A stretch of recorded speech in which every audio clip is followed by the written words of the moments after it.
hardships and difficulties we have to surrender to our Almighty God. Amen. Because God is in control, God is in order, and He is a just God. Kaya kung ano man dinadala ng ating mga kapuso-pusuan dyan, kaisip-isipan, we have to surrender to our Almighty God who knows everything, Amen. who searches our hearts, and especially who created us. Kaya, do not worry. Be happy. Smile. At ngayon, tinatawagan ko na si Pastora Joy para magbigay ng mensahe na galing sa ating Diyos.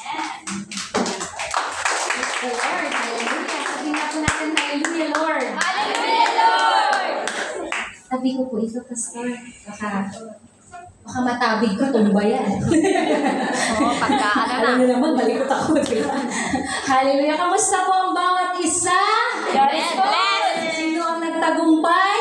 Amen! Sino ang nagtatagumpay? Amen! Sino ang magtatagumpay? Amen! Yun. Tapos na tayo. Alam niyo na pala ang sagot eh. Oh, yes?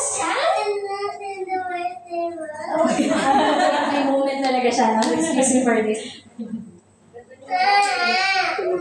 Okay, hindi natin ang tulong ni Tita o kaya ni Pastor. Ayan, pwede mo nang kunin. Ayan. May hinahanap kasi siya. Yan talagang tao na pag may hinahanap, talagang hindi mapapakali. May hihingi ng tulong para makita lang ang kanyang pinakahanap-hanap.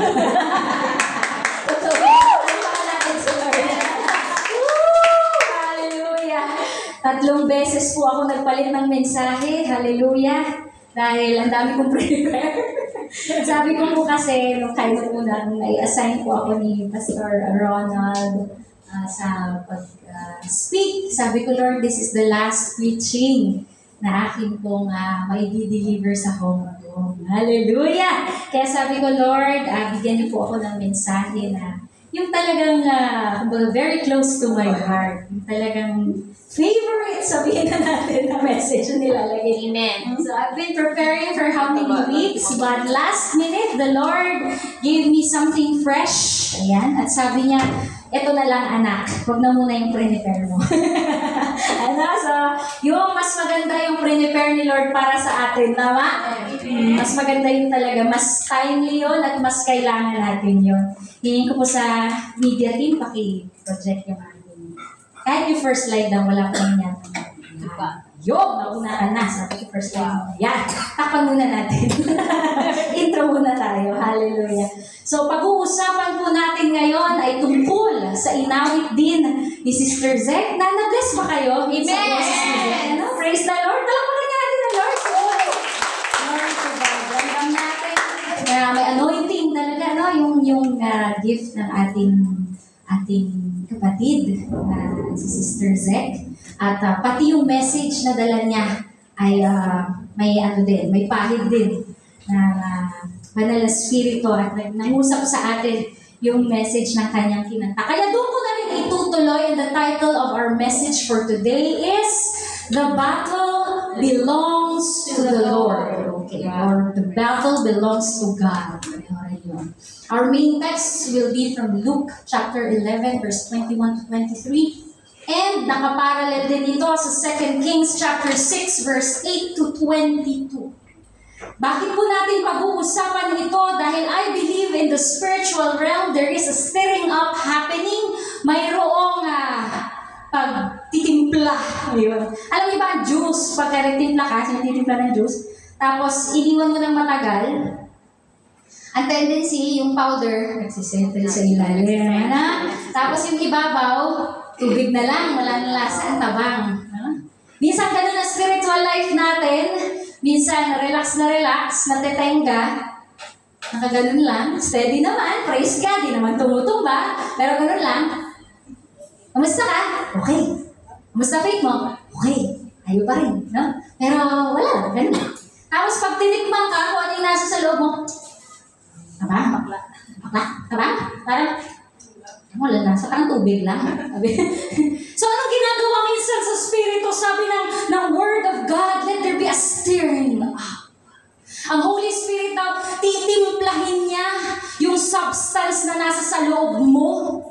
Para yung mga nag-sink o nag-settle sa baba na yaman at sarap ng iyong pananampalataya at pakikipag-isa kay Kristo ay muling humalo sa bawat bahagi ng iyong pagkatao. Yun ang ginagawa sa atin ng Holy Spirit. In fact, not just every Sunday but every day. Kaya kailangan natin mag-pray every day. Kasi pagkagising mo sa umaga, pwede nung buong araw na napagod ka, humarap ka sa iba't ibang challenges, yung magandang deposit sa'yo ay na tumingin at napunta sa ilalim. At pagising mo ng umagas, kailangan mong hingin sa banal na Espiritu, stir it up, Lord. Timplahin mo ulit ang magandang deposit na nilagay mo sa loob ko nang sa gayon umpisa pa lang ng umaga ko, namumuhay ako ayon sa Espiritu at sa salita mo at hindi ayon sa aking gusto. Kasi pag minsan nakalimutan natin mag-pray, no? Kahit ng timpla natin sa umaga, minsan di mo lang init ang ulo mo, minsan tamad na tamad ka. Minsan galit ka sa lahat ng tao. Minsan lupot mo. Can relate dito lalo na 99% sa atin ay kababaihan ngayon. Alam niyo naman mga hormones nyo. Di ba? Minsan din nakikisama. Di ba? Minsan, okay naman ako kahapon. Wala naman nangyari. Ba't pag-isip mo, bugnot na bugnot ka? Di ba? Tama yan, di ba? I have studied science.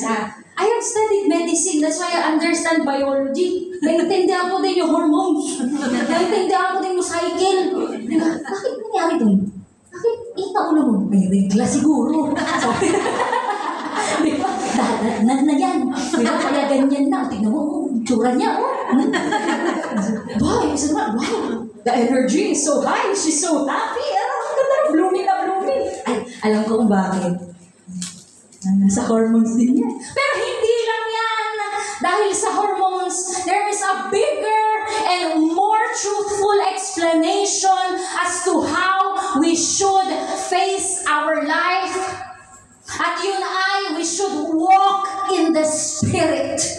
You should not be controlled by your hormones. You do not live by hormones. You live by faith in the Son of God, who gave Himself up and died for you and rose up for your victory. Amen. That's why sabi ng Bible, you do not live by sight. In fact, you do not live by feeling. Kaya kahit feel mo maging Kristiyano o hindi mo feel maging Kristiyano, Kristiyano ka pa rin. Amen. Huwag mong i-deny kung sino ang nabubuhay sa loob mo dahil lang di mo feel. Dahil lang kakagulo, hindi ulo ngayon. There is a stirring up happening in our spirit. Kasi stir up niya yan para lasang-lasa sa bawat bahagi ng iyong pagkatao ang pagka-Diyos ni Kristo sa buhay mo.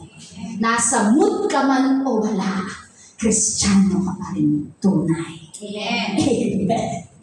At pag-uusapan natin ngayon how we can win every battle because the war is won.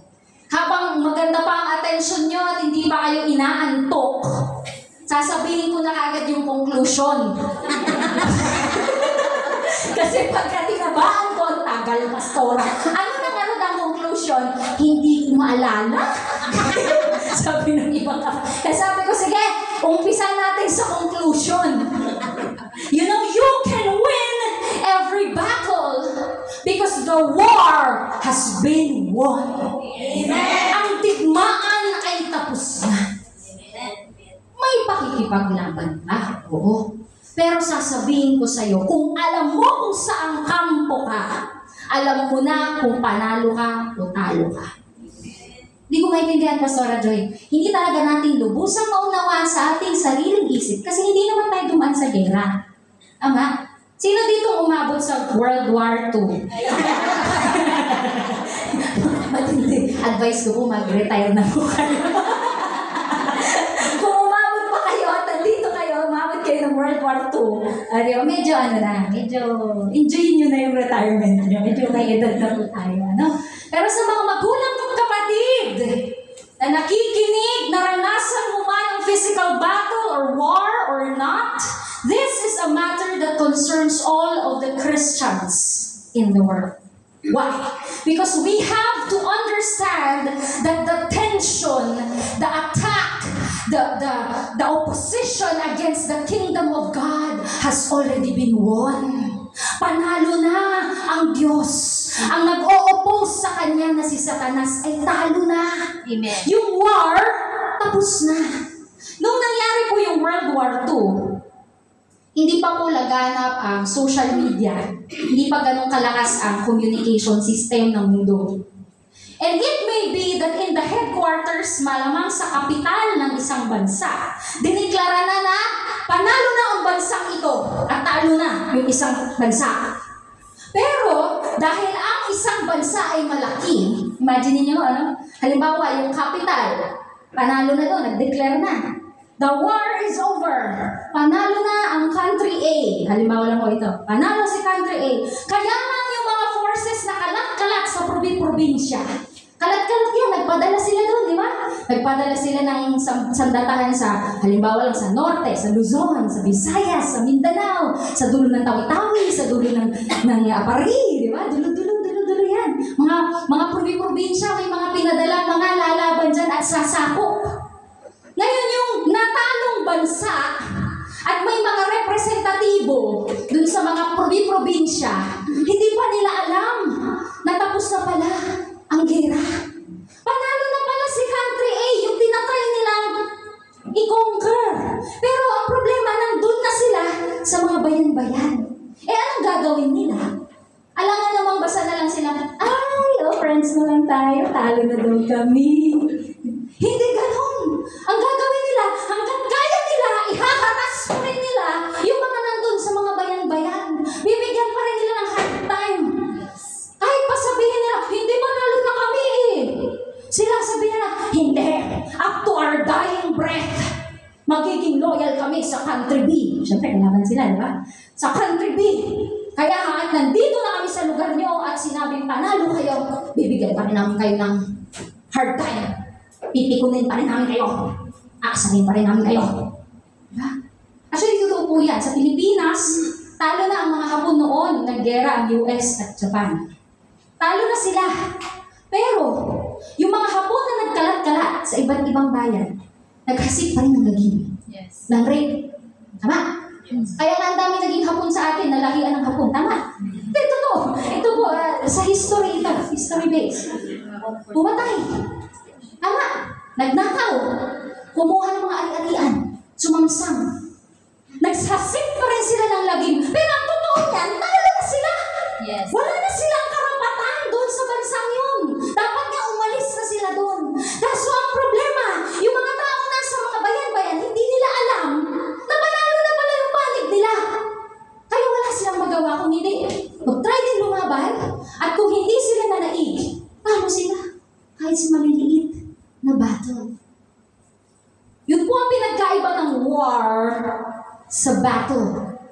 Yung war, yung deklarasyon na ng buong sambayanan, sa buong bansa, buong kingdom, na panalo na yung kingdom. Pero yung battle, yung face o hinaharap ng mga maliliit na bayan-bayan, yun ang mga battle. Yes.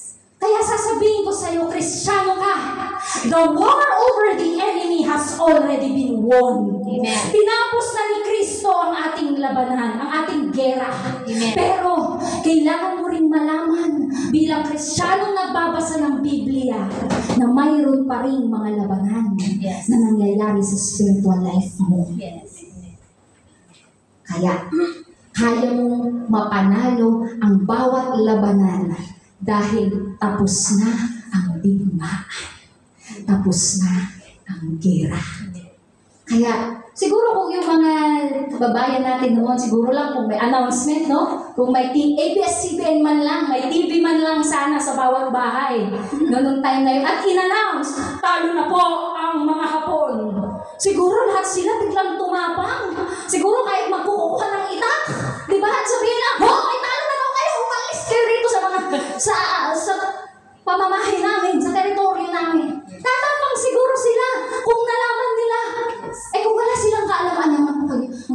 nangyayari sa Manila. Ano kayang status ng Pilipinas ngayon? No idea sila. So ang gagawin na nila, nagtsatsaga silang lumaban-laban at sa totoo lang, anong ginawa ng mga Pilipino? Nagtago. Nagtago-tago, di ba? Kaya ang mga lumang bahay mo, mayroong mga basement. Yes. Doon sila nagtatago-tago. Ayan, so mga nakaka-relate sa akin. Totoo po ito, kaya ito ng mga lala natin, di ba? Oo. Alam mo na mga edad nyo. Biro lang. Kaya sasabihin ko sa inyo, ito po ulit ang announcement. Panalo na ang kaharian ng Diyos. Kaya dapat yung laban na hinaharap mo, sabihin mo, panalo na tayo dito. Woo! Hallelujah! Tapos na!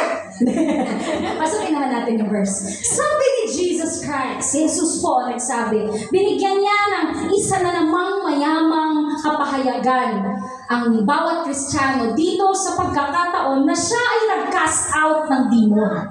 Ito pong situation na to, you can read the whole chapter para maunawaan nyo later on at your own homes sa Luke 11, pero babasahin ko na lang yung key verses natin sa 21 hanggang 23. Sabi ni Jesus, kung ang isang taong malakas at armado ang nagbabantay sa kanyang bahay, ligtas ang mga ari-arian niya. Pero kapag sinalakay siya ng isang taong mas malakas kaysa sa kanya, matatalo siya. At kukunin nito ang mga armas na inaasahan niya at ipamamahagi ang mga ari-arian niya. O depende daw pala sa nagbabantay ng bahay kung matatalo siya ng sasalakay sa kanya. Diba? Ayun, nakalagay doon.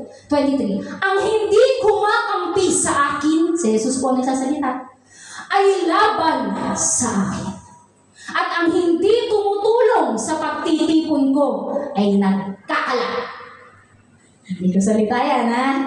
Aray, ko ba yun? Then, where did Jesus yan? Okay? Ano ang sinasabi ni Jesus dito? Sabi niya, kailangan malakas daw yung nagbabantay sa bahay. Kasi pag may umatake na mas malakas kaysa sa nagbabantay, lahat ng ari-arian ay masasamsam, pati yung weapons ay kukunin. Sabi ko, Lord, anong sinasabi mo dito? Kasi hinahamak siya ng mga tao. Sabi niya, kaya lang naman napapalayas ni Jesus ang mga demonyo kasi kapwa niya yun eh. Yun ang paratang nila. Kasi nasa kadiliman din yan si Jesus, kaya magkakakilala lang yan. Kaya kilala niya yung Espiritu at pag inutusan niyang lumaya sila, kaya nakikinig yung mga demonyong yan dahil kakampi niya ni Jesus. Yun ang kanilang paratang. Pero sinabi ni Jesus, teka lang, sabi niya, kung talagang kakampi ko sila at nandun sila sa bahay ng taong gusto kong iligtas, bakit sila aalis kung dumating ako? Ibig sabihin, siya yung mas malakas. Amen. Ibig sabihin, nung dumating si Jesus sa buhay ng taong demon-possessed, nakita ng demonyong nasa sa loob ng tao na, mas malakas to. Kaya nung dumating yung mas malakas kesa sa dun sa malakas, sabi nung mas malakas, alis. At yung malakas na akala mo nasa sa loob nung demon-possessed, akala niya malakas na yun. Nung nakita niya ang kapangyarihan nung dumating na mas malakas, sabi niya, hindi ko to kaya. Kaya iniwan niya. Yes. Iniwan niya. At kinilala niya, mas malakas yung nagpapalaya sa akin. Alam niyo po, dalawang bagay. Kahit bali-balitan mo itong illustration na ito, it works. Yes. You can see na pwede yung demon-possessed. Yun yung tinutukoy na yung demonyo dun sa demon-possessed, ang malakas at armado na nagbabantay dun sa taong na-possess. Di ba? At pwede mong i-interpret na yung mas malakas ay si Jesus. Amen. Okay. At nung pumasok si Jesus ngayon, eto naman ang ating issue sa 23. Kanino ka ngayong kakampi? Kasi ang kakampi sa akin ay hindi lang. Ang hindi kumakampi sa akin, sabi ni Jesus, ay laban sa akin. At ang hindi tumutulong sa pagtitipon ko ay nagkakalat. Kaninong panig ka, kapatid? Panig ka ba ng Diyos o panig ka ng demonyo? Ano ba yung katabi mo? Panig ng Diyos yan. Panig ng Diyos yan. Panig ng Diyos yan. I want each and every one of us to understand that there is still opposition. Meron pa rin nag-o-oppose sa kingdom of God. Meron pa rin pilit na lumalaban sa paghahari ng Diyos. Alam mo na hindi siya mananaig. Actually, useless nga di ba? Kasi pilit siyang lumalaban. Alam naman yung talo na siya. Pero minsan ganun talaga. Ang demonyo, ang kaaway, ayaw talagang aminin na talo na siya. Yes. Hindi niya tatanggapin talo siya. Kaya kahit talo na siya, namumuhay pa rin siya sa kasinungalingan na pwede pa siyang manalo. Kaya huwag kang mabuhay sa kasinungalingan na mananalo at mananaig pa rin ang demonyo sa buhay mo. Dahil nung tinubos ka ni Jesus, ang katotohanan ay panalo na si Jesus para sa buhay mo, sa kaligtasan mo, sa kagalingan mo, sa pag-ahon ng buhay mo. Amen. Huwag na tayong mabuhay sa kasinungalingan ng demonyo. Let us not live in the lie of the demon and the devil and Satan that forces us to believe that we will be defeated. Yun na lang ang pwede niyang gawin ngayon. Ang magsinungaling ng magsinungaling ng magsinungaling sa'yo. Yes. Pag sinabi ng Diyos, kaya mo yan, Mimi! Kaya mo yan, Joyce! Kaya mo yan! At sasabihin sa'yo ng demonyo, kaya mo ba talaga yan? Sigurado ka? Ano, hindi mo kaya yan? Hindi mo kaya yan. Huwag ka magmayabang, hindi mo kaya yan. Sabihin pa sa'yo ng demonyo, hindi mo kaya yan. Hindi mo kakayanin yan. Tao ka lang eh, tao ka lang. Hindi mo kaya yun. Kanino ka maniniwala? Sa katotohanan o sa kasinungalingan? There is opposition right now happening in the spiritual realm. That as the word of truth is being revealed, even right now, Satan is trying to whisper in your ear, hindi totoo yan. Pwede nga.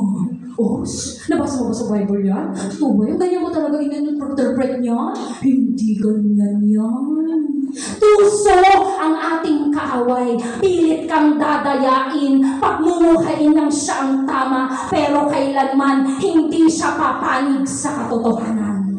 Dahil siya ang ama ng kasinungalingan. Pero ikaw, pinapaalala ko sa'yo kung saan panig ka. Hindi ka panig sa kasinungalingan, panig ka ng katotohanan. Dahil ang sino mang nakipagkaisa kay Kristo ay nasa katotohanan na. Sabi ni Jesus sa 1:14:6, I am the way, the truth, and the life. That's why if you are a child of God, a believer, a reader of the Word, and a doer of the Word, then you are in truth. You are not in a lie. Amen. Tuloy-tuloy ang opposition ng kaaway sa mga Kristiyano at sasabihin niya, hindi ganyan yan, hindi ganyan yan. Pag sinabi mo, narinig mo nabasa mo sa Bible, I can do all things through Christ who strengthens me. Bibubulong na naman sa'yo, except yan, yung bagay na yun, hindi mo naman kaya. Wala naman sa sarili mo, saan niloko? Sasabi mo, di milyonarya ka. Yun siguro utang. Diba? Nakakatawa minsan eh. Pero gano'n. Oo, nai-intimidate ka muna ng demonyo. Yung word ni Pastor Ronald sa atin the past 2 weeks. The Spirit of God did not give us a spirit of fear, of power, love, sound mind. Totoo kasi na may opposition. Hallelujah. At sasabihin ko sa inyo, si Satan at ang lahat ng kanyang evil companions will continually oppose the kingdom of God and the sovereignty of God. Yun ang patuloy niyang gagawin kahit hanggang sa dulo ng walang hanggan, sabi ng iba. Di ba? Nakalagay yan sa Revelation. Up to the very end na magkakaroon ng gera, the battle of Armageddon, lahat tutuos ang kaharian ng Diyos at ang kaharian ang pilit na paghahari kuno ng demonyo. Magtutuos yan, pero matatalo siya. Tingnan natin yung ending dito. Yes. Diba? Hindi na tayo nasa surprise dyan. Kaya sinasabi ko sa inyo, tapos na po ang digmaan. You were dead because of your sins and because of your sinful nature was not yet cut away. Nung wala pa tayo kay Jesus. Then, God made you alive with Christ. Binuhay ka niya kasama ni Kristo. And He forgave all our sins. He canceled the record of the charges against us, and it took away by nailing it to the cross. In this way, Jesus disarmed the spiritual rulers and authorities. He shamed them publicly by His victory over them on the cross. Ito po ang isa sa mga verses na ebidensya na panalo na ang Diyos natin laban sa kaaway. Amen. Kaya panalo ka na rin. Sabi dyan, dinisarmahan ni Jesus ang lahat ng spiritual rulers at authorities. Ibig sabihin, dinisarmahan, wala silang armas. Diba? Nadisarmahan.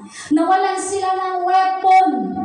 Kaya nga sabi ng word, no weapon forged against you will prosper. Kasi na-disarm, natanggal sa kanila, natanggal yung mga baril nila, mga darts nila, mga kung ano-ano yung mga ginagawa nila para masira ka. Effort sila kung effort para sirain ka. Pero dinisarmahan na sila ni Jesus. Wala na silang otoridad sa buhay mo na talunin ka pa.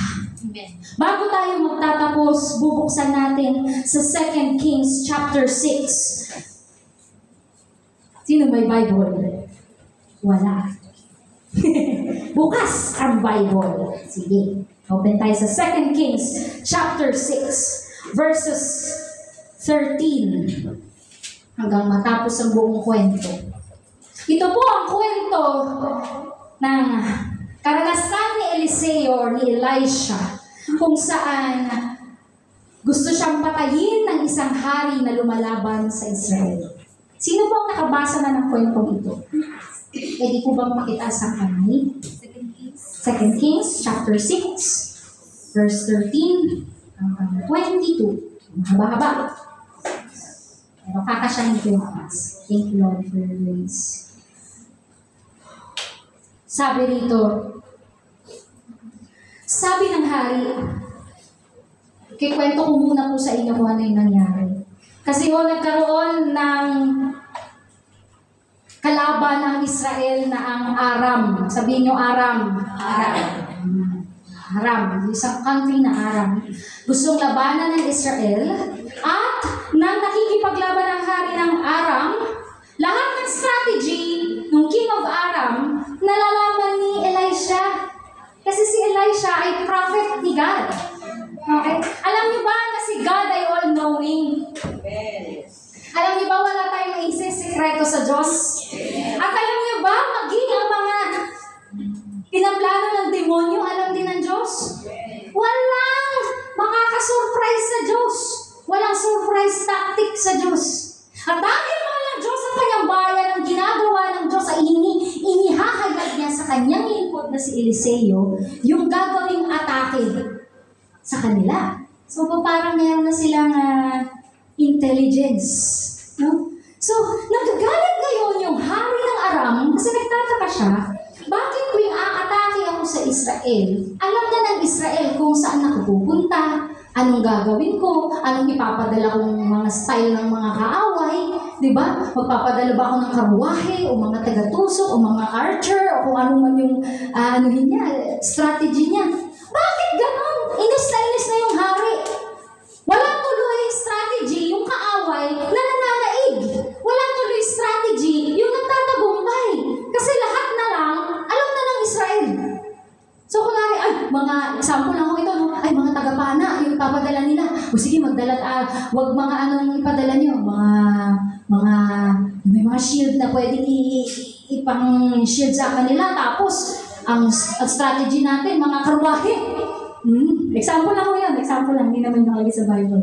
So, lahat ng strategy, nakaka-counter ng Israel. Kasi alam eh. So, nagalit ngayon yung hari. Sabi niya, paano nalalaman ng Israel? Sabi ngayon ng advisor ng hari. Kasi po mayroon silang Diyos. Mayroon silang propeta. At sinasabi ng Diyos sa kanilang propeta kung ano yung mga strategy natin. Pues, sabi ng hari, patayin natin yung propetang yan. Kasi siya sumisira sa lahat ng diskarte ko eh. Patayin natin yung nakakakita. Patayin natin yung nakakarinig sa Diyos. Atakihin natin yung nakikinig sa salita ng Diyos. Atakihin natin yung alam yung strategy natin. Atakihin natin yun. Kasi yun ang sisira sa diskarte natin eh. So naging target nila ngayon si Elisha. Sabi niya, sige, lahat ng kawal, atakihin si Elisha. Eh si Elisha ho ay hindi naman military man. Diba? Hindi naman ho siya soldier, sabi nga niya. Hindi siya soldier. Propeta siya. At anong meron sa kanya? Pananampalataya. Meron siyang isang assistant. Ngayon, papunta na ngayon. Ang lahat ng buong kawal aatakihin at papatayin na si Elisha. Takot na takot ngayon ang kanyang assistant. Sir, isang buong bayan, papupunta dito, papatayin tayo. Sir, ang dami nila. Basahin natin. Sinabi ng hari, lumakad ka at hanapin siya para makapagdala ako ng mga tauhan upang hulihin siya. Nang sinabi sa hari na si Eliseo ay naroon sa Dotan, nagpadala siya roon ng maraming sundalo at nakasakay sa mga kabayo, nakaruwahe. Ang bihira, nakakarwahe pa, no? Gabi na nang nakarating sila sa Dotan at pinaligiran nila kung nasaan si Eliseo. Kinabukasan, gumising ng mga gang katulong ni Eliseo. Ito na yung katulong. Ito na, gumising. Ang aga gumising ng katulong. Pagkagising ng katulong, anong nakita ng katulong? Kaaway! Panira! Ang sabi niya, nakita niya ang mga sundalo na nakasakay sa mga kabayo at karwahe na nakapaligid sa lungsod. Sinabi niya kay Eliseo, ano pong gagawin natin, amo? Sumagot si Eliseo, huwag kang matakot. Ilan ba yung katabi mo? Sabi mo sa kanya, huwag kang matakot. Sabi niya, huwag kang matakot. Libo-libo yan ha, nakaharap sa kanila. Huwag kang matakot, sabi niya. Mas marami tayong kasama kaysa sa kanila. Yes. Mas marami tayong kasama kaysa sa kanila. Sabi mo sa katabi mo rin, mas marami tayong kasama kaysa sa kanila. Nanalangin si Eliseo sa Panginoon. Panginoon, buksan po ninyo ang mata ng aking katulong para makakita siya. Binuksan niya ng Panginoon ang mata ng katulong at nakita niya na punong-puno ng mga kabayo at karwaheng apoy ang kaburulan sa paligid ni Eliseo. Habang papunta ang mga kaaway kay Eliseo, ayun na, susugod na sila. Nung nakita ng katulong na, ay, mas marami pa nga pala talaga yung kasama namin. Apoy ba? Nakalutang pa? Air Force pa? Hindi lang physical, mas siguro reaction ng katulong niya.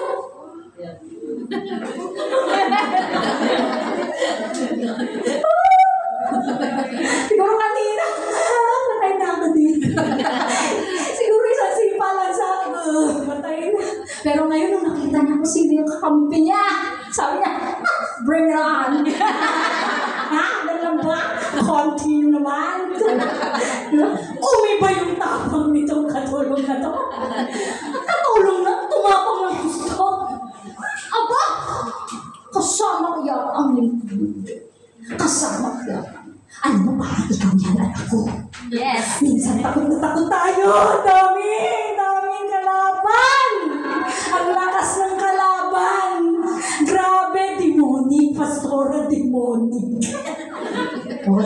talaga.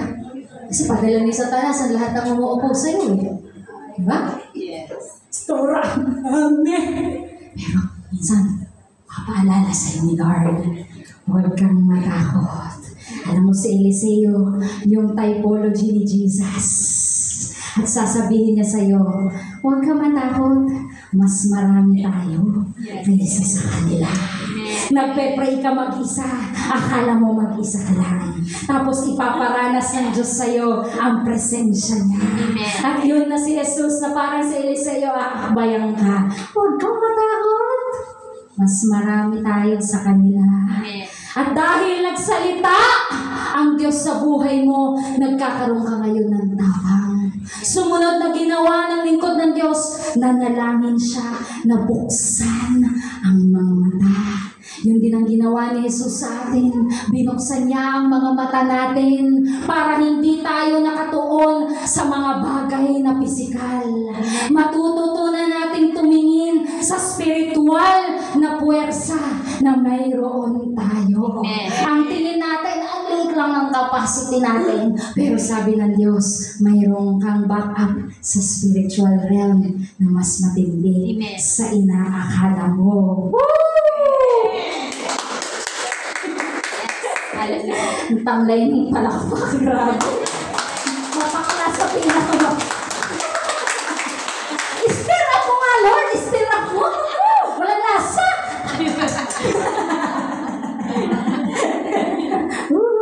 Tuloy natin, nabasa natin. Sorry, malakas po ang signal dito sa aking harap. Lakas na hangin. Habang pupunta ang mga kaaway kay Eliseo. Yan na naman. So, convinced ka na, no? Na back up mo ng langit, kasama mo na si Lord, pero lumalapit. Lord, akala ko ba? Okay na, bakit lumalapit pa?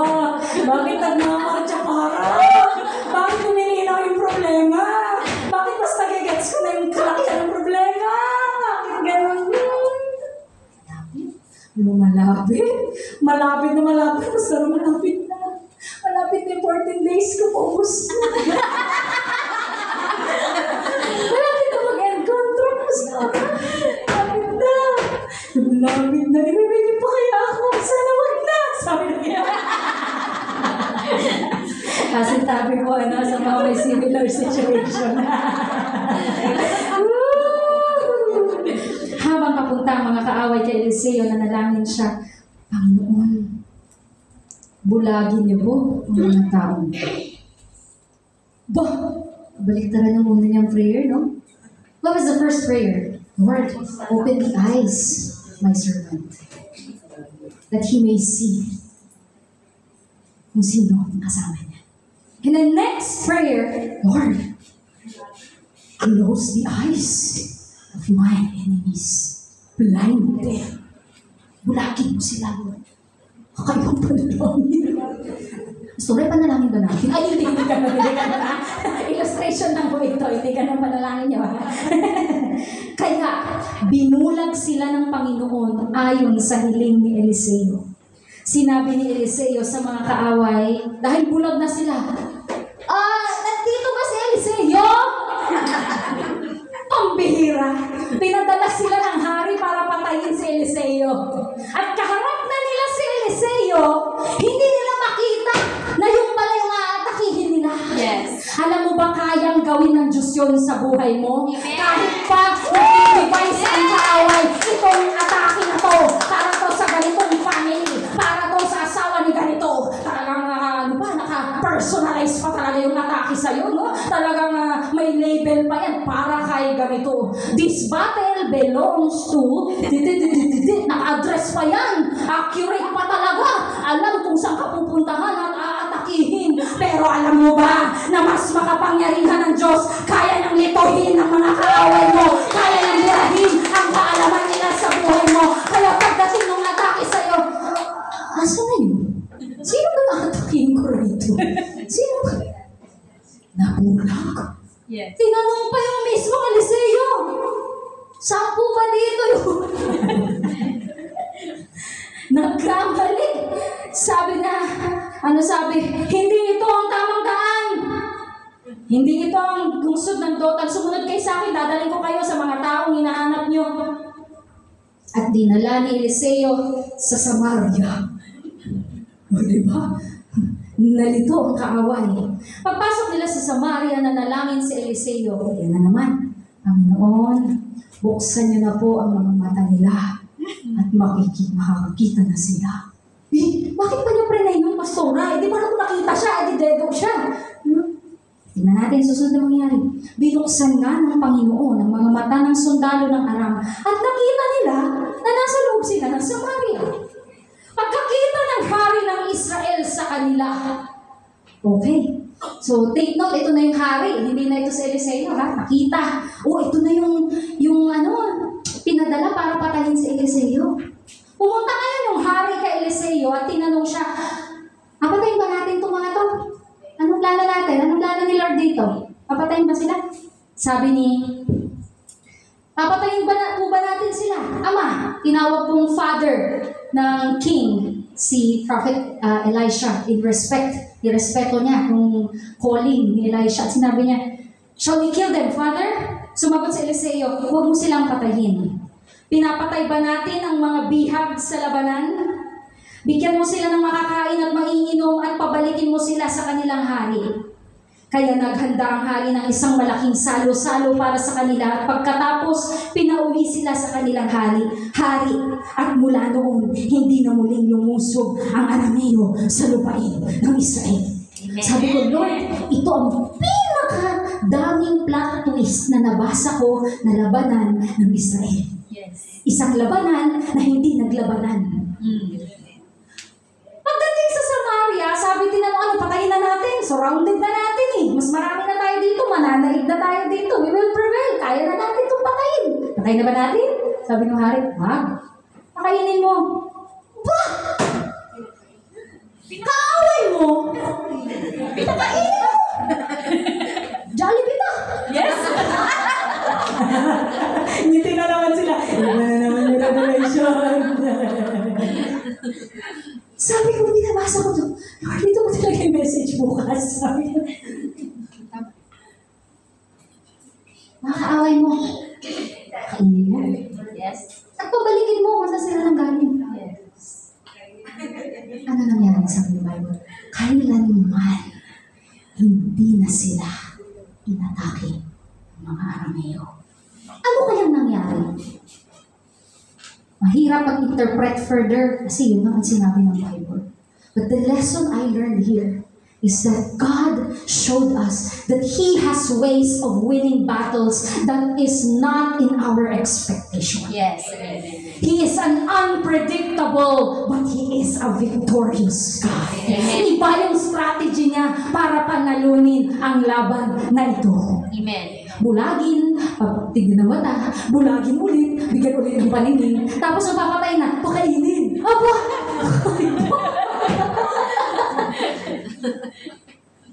In this particular story, love prevailed. Yes. Amen. Huwag nating daanin sa patayan. Daanin natin sa pagpapili. Ang demonyo hindi maaaring umibig. Hindi marunong umibig. Yes. Kaya pag natutunan mo ang tunay na pag-ibig na nanggagaling sa Diyos, mapapahla ang gawa ng kaaway Amen. sa buhay mo. Yes. Amen. Akala ng demonyo, pag na-trigger ka,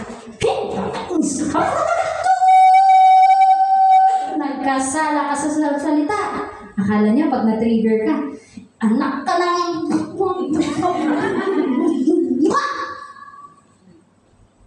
Na-trigger ka. Nakaisa na siya. Nagapotso na siya. Akala ng demonyo, gano'n ang ating panglaban. Pero ang ginamit na panglaban ng Diyos ay mga weapons na hindi katulad ng expected mo. Yes. Amen. At the end of the day, actually marami pa akong bubuksan. Pero nararamdaman ko dito talaga yung diin. The message of God to you today is that you can win every battle that you will face if you will remain connected to to the victorious God Yes and who amen. has already won. Amen. Amen. The message of God for us today is that His ways are higher than our ways. Your battle last week may not be the same battle as what you will face tomorrow. My battle may not be the same as Ate Lovely's battle. Her battle will not be the same as Pastor Ronald's battle. Pastor Rodel might be facing a different battle na malayo-malayo sa battle mo. But whatever battle it is, God is the victorious God who can teach you how to win the battle. Pag sinabi mong, the battle belongs to the Lord, ibig sabihin, Lord, lumalaban lang ako dito dahil sinabi mo, I will fight, but you are the one they are fighting. That means He will be your strategist. He will give you the wisdom how to fight your specific battle. Amen. May struggle ang lahat. Pero ang Diyos, may strategy para sa lahat. Amen. Amen. Battles are different for every person. Some battles, God alone will fight. In Exodus 14:13 to 14, nung hinabol ni Pharaoh ang mga Israelita, di ba yung, kung nabasa niyo na po ang story nito, just a brief background. Nung tumatawid na sila sa Red Sea, okay, na tayo, biglang, andyan na rin yung kawal ni Pharaoh. Nagbago isip. Gusto ulit silang habulin. Nung natatakot na yung mga tao, ang sabi ng Diyos, kalma lang. You don't need to fight. I'll fight for you. I'm just making it simple. You can open it in your Bible. May mga battles na sasabihin sa'yo ng Diyos, shh, kalma. Di mo kailangan labanan yan. Sabihin sa'yo na, shh, no need. Huwag ka na magsayang ng oras dyan. Huwag ka na magsayang ng luha dyan. Hindi mo na kailangan labanan yan. May mga ganun battles. Yes. Tama? Halimbawa, na-open ka lang sa church. Hindi ka kinamayan. Hi sis, good morning! Sabi ng sister. O kaya ano kumakanta? We welcome you with love. Ikaw naman, yakapin of the Father. Good morning sis. Tapos may nakita kayo. Welcome with the love.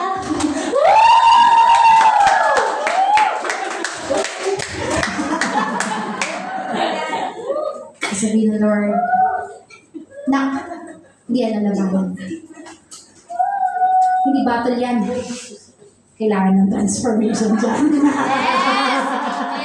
May mga bagay hindi pala battle, discipline pala, Yes. correction pala ang kailangan. Amen. So, depende yan, ano? May mga battle naman na sasabihin ng Diyos, pag ikaw nakipagbaka dyan, patayin mo lahat, huwag kang magtira kahit isa. Sabi nyo, 1 Samuel chapter 15, verse 14 to 15 and 23, binigyan ng instruction ni God si Saul na pag hinarap niya ang mga Agagites, o the kingdom of Agag, dapat wala siyang itira kahit isa, kahit dagat na pagmamayari nila. Lahat ng nabubuhay, lalaki, babae, matanda, bata, kahit kamelyo, lahat, basta nandoon sa pagmamayari ng Agag, dapat wala silang itira ni isa. So may mga ganong battle. Yung battle na yan, yung struggle mong yan. Malaya ka na dyan sa pagkakatali mo sa bisyong yan. Huwag mo nang babalikan yan kahit isang stick lang. Ang sakit. Tama. Ang sakit nun. Aray. Tama. Patay mo lahat. May mga battle na gano'n ng instruction. May mga battle na ang instruction naman. Sige, magpuri ka. Magpuri ka. Okay, gagawin mo 7 days, ha? Magmamarcha-marcha ka. Paikot-ikot. Marcha-marcha, marcha. Marcha-marcha-marcha. 7 days, ha? Hindi 7 minutes. 7 days. 7 days, ganito. 7 days. See you next week, guys. 7 days muna ako dito. Yung instruction ni Lord. Yung instruction ni Lord sa battle na yun. At pagkatapos ng 7 days, magpuri ka! Hallelujah! Boom! Lahat ng balakid babagsak. Yes and amen. May mga battle na ganun. May mga battle na magpuri ka na magpuri, magpuri ka na magpuri, maglingkod ka na maglingkod, maglingkod ka na maglingkod, at tatanggalin ko lahat ng balakid. Pero pag bagsak ng balakid, dapat ready ka. Amen. Kasi pag bagsak ng balakid, ayun na yung kaaway. Ha! Ready na sa'yo. Habang nagmamarcha ka, naghahanda din siya sa loob. Yes. Ha? May mga ganung battle.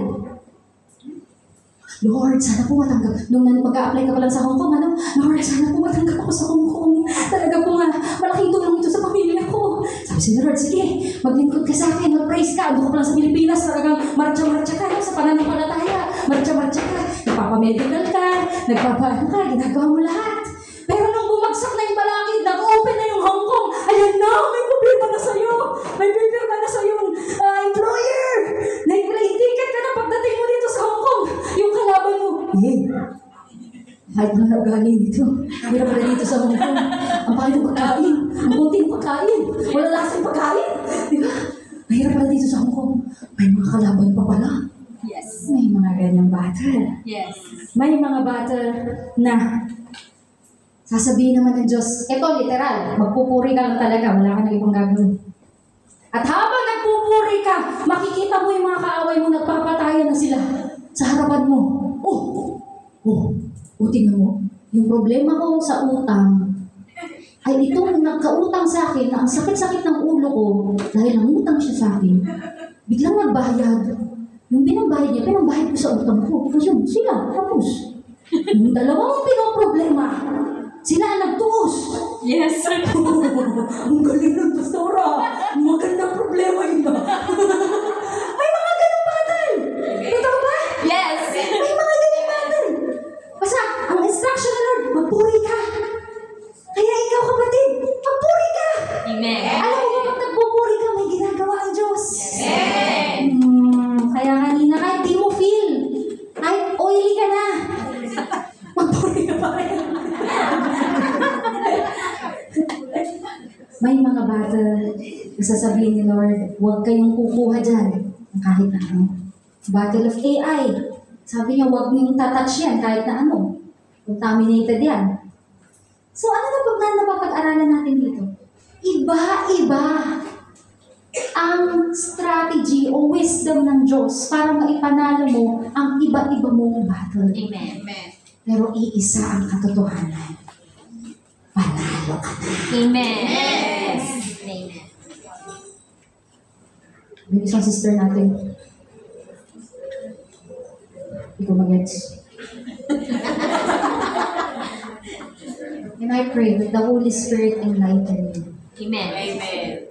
Isuko sa Diyos ang battle sa hinahan. Amen. We will close in this verse.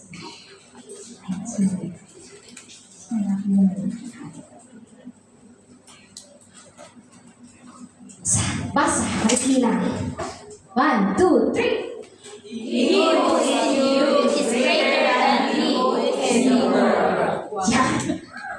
So, kasi mahirap magbigay sa inyo ng specific instruction paano kayo mananalo kasi iba-iba tayo ng laban. Diba? Iba-iba.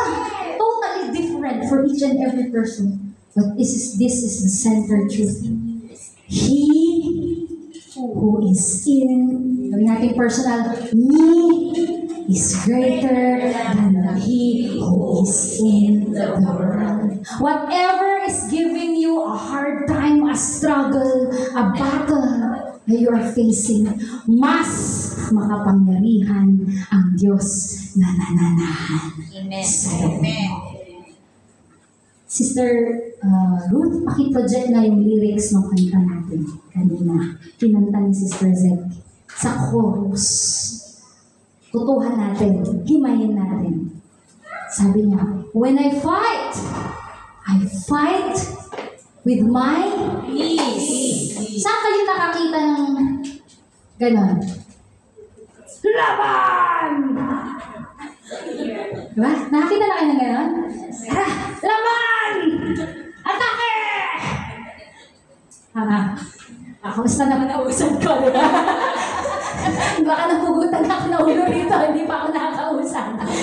Ang sabi niya, and with my hands lifted high, God The battle belongs to you. What if God would really tell you, Loretta, happy birthday. Loretta, para manalo ka, sa battle lang yan, luhod! Ha? Lord, parang mabayaran ko to, kailangan kuskus. Hindi. O kaya, part-time. O benta-benta. Para dumami. De, nak, para mapanalo mo yan. Lord. When you kneel, it's a sign of surrender, a sign of humility, a sign that it's not by my strategy, it's not by what I know or how I know I would win this battle. With my hands lifted high, pag ho ang isang kriminal na huli, pag ho ang isang kriminal, ayun na yung pulis. Kaya yan yung pulis. Sabihin niya, huli ka! Wala ka nang magagawa! Huli ka. Doktor, kikilos lang siya. Ay, sasabihin mo, suko na po ako. Anong gagawin mo? Taas mo yung hands. Salamat po, Manang Pulis. Kaya pag nagtaas ka ng kamay na nakaluhod ka, tingnan mo itsura mo. Mukha ka bang bumigera? Hindi mo ang gera. Hindi ka nga makakahawak dito ng baril eh. Luhod ka. Asang kamay. Bakit? Dahil ipinapakita mo sa Diyos, Panginoon, hindi na po ako. Hindi na po paraan ko. Hindi na po yung weapon ko. Hindi na po yung galing ko. Hindi na po yung sinadya sa akin. Hindi na po yung wisdom ng tao. Lord, when I fight this battle, I fight on my knees. And with my hands lifted high, suko ako, Lord! Sa'yo to! Amen. Tigas ng ulo ng anak ko. Nagre-rebelde sa akin, pastora. Iluhod mo yan. Amen. Suko mo yan sa Diyos. In every fear, I lay down at your feet. I'll sing through the night. Sa gabi, sa dilim, sa katahimikan, pag mag-isa ka na, wala nang dadamay. Through the nights of your life, sing it. The battle belongs to the Lord. Preach. Almighty fortress, you go before us, and nothing can stand against. Manong pulis, kailangan ulit kita. Halika rito, Manong pulis. Adi, May kasama ka na. props. Ang gagawin ng Diyos. Siya kunwari ang Diyos. Ano? Ako tayo, mga tao. Ang sasabihin ng Diyos. Sunod lang sa akin, anak. At lahat, kailangan ko ng props. Kayong tatlo, sisters, come on. Props, please, props. So, mahilig ako sa props. Act as if you will fight your team. Acting lang, ha? Acting lang, guys. Acting lang. Shoo! Ganyan. Sige, asa rin niyo si Kuya. Si Kuya. Yeah. Basta, mamaya natin explain. Lalakad kayo ganyan. Jesus ka! Yes, and fight against him, please. Like, just like, shoo. Walk. Sige, press. Sige, ipilit mo.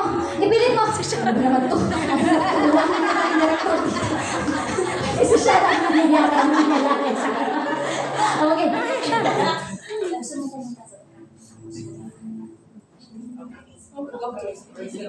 Black. Okay, so, ito ako. Sabi niya, sige anak, sumunod ka sa akin, sabi ng Diyos. Sabi ko, sige, Lord, bahala ka na. At ito yung mga kaaway. Siya na ang bumabata. Yes. Huwag mo siya sasaktan. Kunyari lang.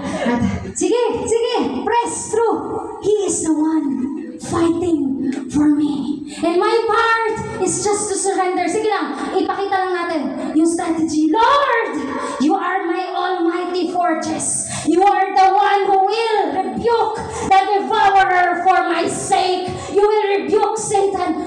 say, thank you guys. And as I follow you, you go before me. Amen. Siya ang frontliner mo. Amen. Siya ang haharap mismo. Hindi ka kabahan. Yes. Lord, you go before me, and nothing can stand against the power of our God. You win every battle, Amen. and nothing can stand against the power of God. Thank you, Lord. Tayo tayo lahat.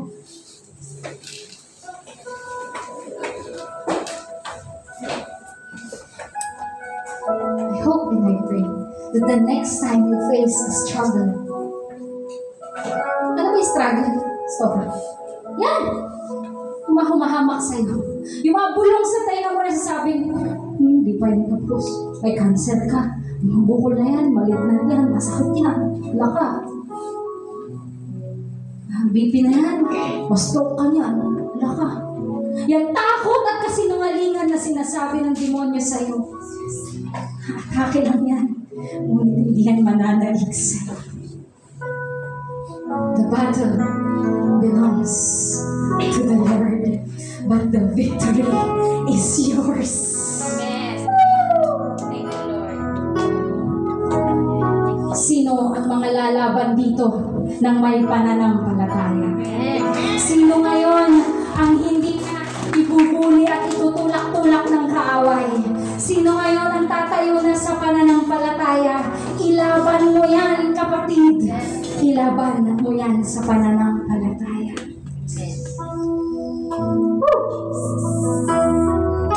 Pag kami lumaban, O Diyos, sasamahan mo kami.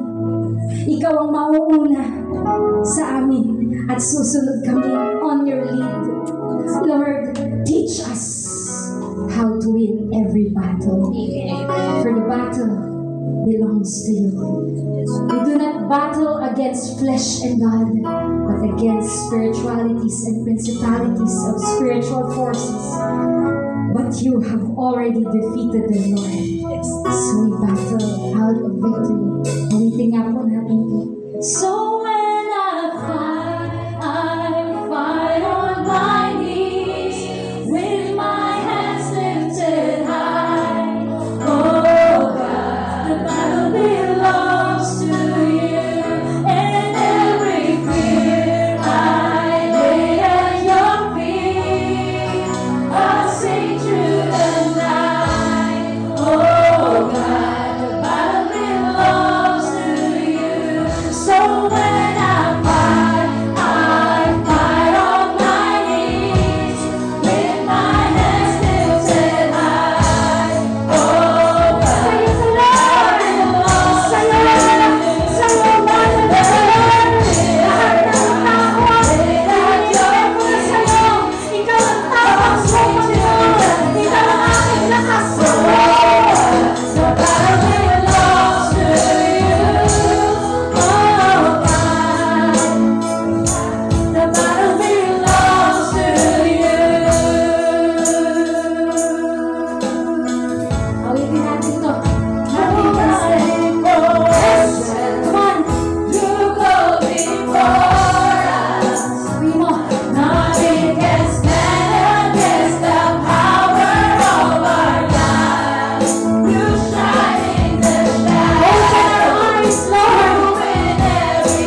dalangin namin ng bawat battle na hinaharap ng aming mga kapatid at maging kami, O Diyos, iba-iba man na uri ng pagbabata ng kaaway, wala kailanman ang makapagpapatumba sa pananampalatayang inilagay mo sa amin dahil mas higit ka kaysa sa anumang pagbabata sa aming pananampalataya. Greater are you that is in us than any opposition in the world.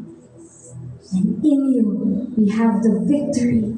Thanks be unto you who causes us to triumph in Christ Jesus. Pagaanin mo ngayon ang loob ng bawat nababagaba. Let love permeate. Let love sink in.